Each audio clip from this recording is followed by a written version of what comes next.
Hello everyone, here I am discussing practical problem of dissolution. Last video में मैंने आपको dissolution का process बताया था। अब इस वीडियो में मैं आपको प्रैक्टिकल करके बताऊंगी कि कैसे करते हैं डिसोल्यूशन का लॉन्ग क्वेश्चन। देखो, जैसे यहाँ पे मैंने एग्जांपल ली है, एच और जे दो पार्टनर हैं, फर्म डिसॉल्व हो गई। कैपिटल रेशो में उनकी प्रॉफिट शेयरिंग रेशो है। ये क्या है? उनकी प्रॉफिट शेयरिंग रेशो। ये हम कैसे निकालेंगे? उनकी कैपिटल से। एक की कैपिटल 10 लाख है, एक की 5 लाख है। 10:5 हो गया, 2:1 उनकी कैपिटल प्रॉफिट शेयरिंग रेशो होगी। क्लियर? अब आप क्या करोगे, जब भी ये लॉन्ग क्वेश्चन आएगा विद एडजस्टमेंट, आप 3 परफॉर्मेट ड्रॉ करो, क्योंकि इसके मैंने आपको बताया था कि इसके डिसोल्यूशन के प्रोसेस में अकाउंटिंग ट्रीटमेंट में 3 अकाउंट बनते हैं, रियलाइजेशन, कैपिटल, बैंक। बैंक हमेशा मैच होगा। ओके, अब क्वेश्चन कैसे करना है? लायबिलिटी साइड से क्वेश्चन शुरू करो। अभी कोई एडजस्टमेंट मत पढ़ना, सिर्फ लायबिलिटी साइड से क्वेश्चन शुरू करो। क्रेडिटर्स, रियलाइजेशन की बाय साइड। जितनी भी आउटसाइड लायबिलिटीज होती हैं बैलेंस शीट की, वो रियलाइजेशन की बाय साइड जाती है। क्लियर? नेक्स्ट है WCR, जनरल रिजर्व। ये आप पार्टनर को डिस्ट्रीब्यूट करोगे उनकी प्रॉफिट शेयरिंग रेशो में। कहाँ पे? आपको कैपिटल अकाउंट तो पहले ही बनाने आते हैं, by WCR by general reserve. देखो 2:1 रेशो में मैंने इसको डिस्ट्रीब्यूट कर दिया। ठीक है, कितना था? 3 लाख। 3 लाख का 2/3 1/3 कितना आ गया? 2 लाख 1 लाख। जनरल रिजर्व था 75,000, 2/3 1/3। क्लियर? नेक्स्ट आइटम है क्वेश्चन में करंट। याद रखना, डिसोल्यूशन में करंट अकाउंट सेपरेट बनाने की कोई जरूरत नहीं होती। आप कैपिटल अकाउंट में ही सब कुछ ट्रांसफर कर दिया करो। जैसे अब करंट अकाउंट दिया है एच का, ठीक है। अब लायबिलिटी साइड पे है, ये कैपिटल अकाउंट की बाय साइड पे जाएगा और एच में आप लिख दोगे by H current account, H में अमाउंट। क्लियर? लायबिलिटी हो तो बाय लिखना है। क्लियर हो गया? ये पूरी लायबिलिटी साइड ट्रांसफर हो गई। कैपिटल अकाउंट कहाँ जाएंगे? By balance brought down. Clear? Next, अब एसेट साइड पे आओ। सबसे पहले क्या दे रखा है? बैंक। बैंक कहाँ जाएगा? बैंक अकाउंट में to balance brought down. Bank हो, कैश हो, बैंक ओवरड्राफ्ट हो, ठीक है। बैंक है, to balance brought down. Cash है, to balance brought down. Cash और बैंक को प्लस करके दे देना अगर सेपरेट दे रखी हूँ, ठीक है। अगर ओवरड्राफ्ट है तो बाय बैलेंस ब्रॉट डाउन। बस एक बात का ध्यान रखना, अगर यहाँ पे बैंक का बैलेंस है तो सारी एंट्रीज बैंक के थ्रू होंगी। अगर कैश का बैलेंस है तो आप कैश अकाउंट बनाओगे, सारी एंट्रीज कैश के थ्रू होंगी। क्लियर? अब जितने भी एसेट हैं, फिक्स्ड एसेट, ये वाले सारे डेटर, स्टॉक, फर्नीचर, मशीनरी, इनकी बुक वैल्यू पे एज इट इज ट्रांसफर कर दो रियलाइजेशन में टू साइड में। ध्यान से देखो, बुक वैल्यू पे जो बैलेंस शीट में दे रखी same as it is. Clear? अब जो जे का करंट अकाउंट है वो एसेट साइड पे है, वो कैपिटल अकाउंट में टू साइड पे चला जाएगा। जो लायबिलिटी पे था, एच का लायबिलिटी था, वो मैंने कैपिटल में बाय लिखा। जो एसेट पर था, एसेट पे है, वो टू साइड पे चला जाएगा कैपिटल में। क्लियर? अब आओ एडजस्टमेंट में। ये ऊपर वाली बैलेंस शीट की आइटम एक साइड पे जाएंगी। जितनी एडजस्टमेंट है वो 2 जगह पर जाएंगी, ठीक है। ऊपर की आइटम एक जगह पे जाएगी, चाहे रियलाइजेशन, चाहे कैपिटल, चाहे बैंक। क्लियर? अब जितनी एडजस्टमेंट है वो 2 जगह जाएंगी। सबसे पहली एडजस्टमेंट है डेटर वर रियलाइज 5% डिस्काउंट। आपके डेटर कितने थे? 3,40,000 के, ठीक है। ये देखो दे रखे हैं ना, 3,40,000 पे 5% लगाओ, 17,000। ये आपका क्या आ गया? डिस्काउंट। माइनस कर दो 3,23,000। ये आपने रियलाइज करे हैं। रियलाइज का मतलब पैसे मिले हैं, तो आप एंट्री करोगे bank to realization by bank, debtor 3,23,000। जैसे इधर लिखा यहाँ पे बैंक आया ना, मैंने बोला 2 जगह जाएगा। बैंक में टू रियलाइजेशन लिखो, डेटर 3,23,000। क्लियर? नेक्स्ट है 50% of stock taken over by H, 10% less than book value. Stock कितने का है? 1,50,000 का, ठीक है। इसका 50% 75,000। 10% डिस्काउंट पे 7,500 माइनस कर दो, 6,7,500 आ जाएगा। अब ये किसने टेकन ओवर करा? एच ने। अगर कोई पार्टनर टेकन ओवर करता है तो उसका नाम आएगा।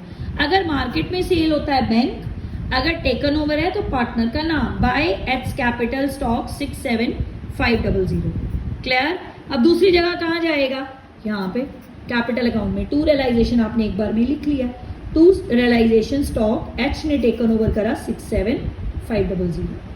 क्लियर हो गया।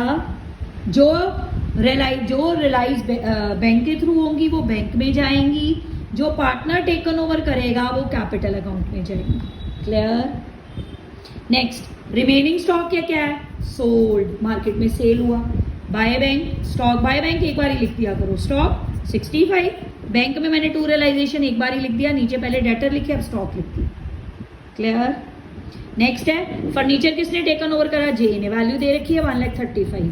क्या करोगे, by J is capital furniture 1,35,000।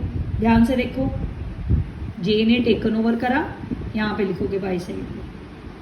Capital account में कहाँ जाएगा, टू, रियलाइजेशन एक बार ही लिख लिया, टू फर्नीचर, अब इसमें डाल दो जे में। एच ने स्टॉक टेकन ओवर करा था उसमें डाल दिया, अब इसने फर्नीचर टेकन ओवर करा यहाँ पे डाल दिया।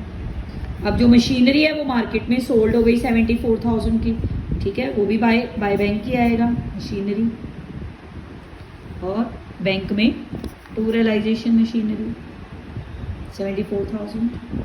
Clear, understand.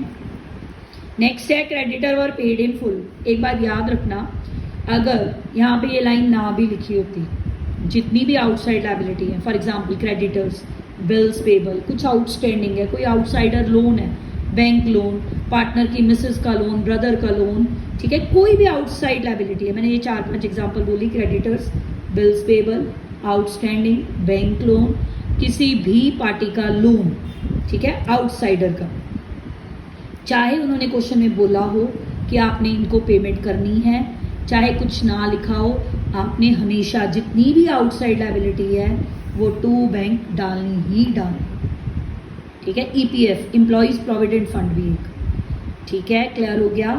I repeat, creditors, bills payable, EPF, employees provident fund, outside bank loan, कोई भी आउटसाइड लायबिलिटी है अगर आपने यहाँ पे लिखी है तो वो रीपे होगी ही होगी।